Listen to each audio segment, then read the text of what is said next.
is that home is where the heart is. It doesn't really matter if it's in a 4-story mansion or just a cardboard box on the side of the road, as long as you consider it home. I didn't really think about this or realize how true it was until I realized that my heart isn't in my home right now. It's in my home that I left 5 years ago, which is my childhood home.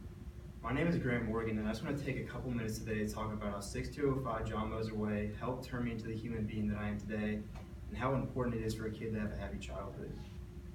The house itself didn't really change me, but obviously the life that I lived in that neighborhood the whole time did. I had the best of memories with the best of people. Having a healthy childhood is very important in the early part of someone's life because it's when we build a blueprint or foundation of who we will be for the rest of our lives.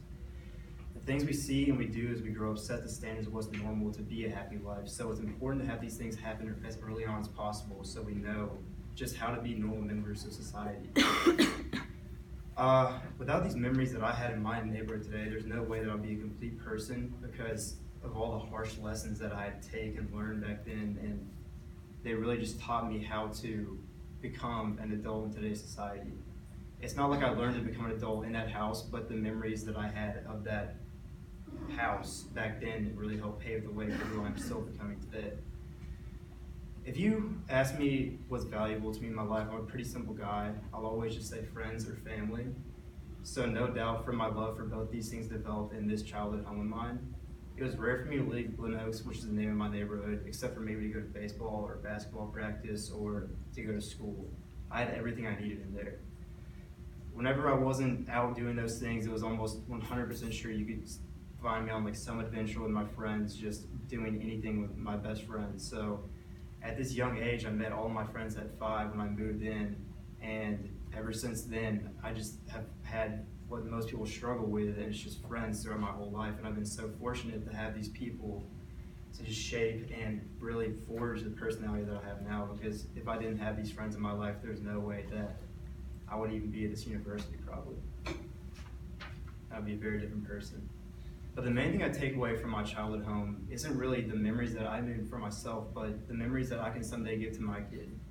The one that every kid deserves, just a happy childhood. If I could give my mom a grade on how she raised me and my brother growing up, I would 100% give her an A+ because just how amazing she did. With a dad out of the home a good amount of times, it was very common for her to have to fill both roles.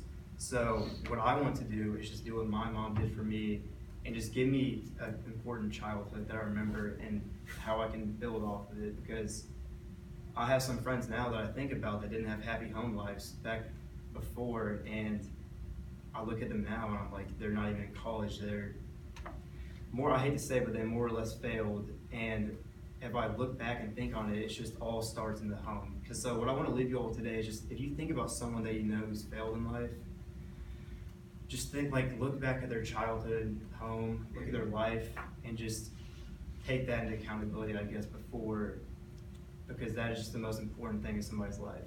Thank you.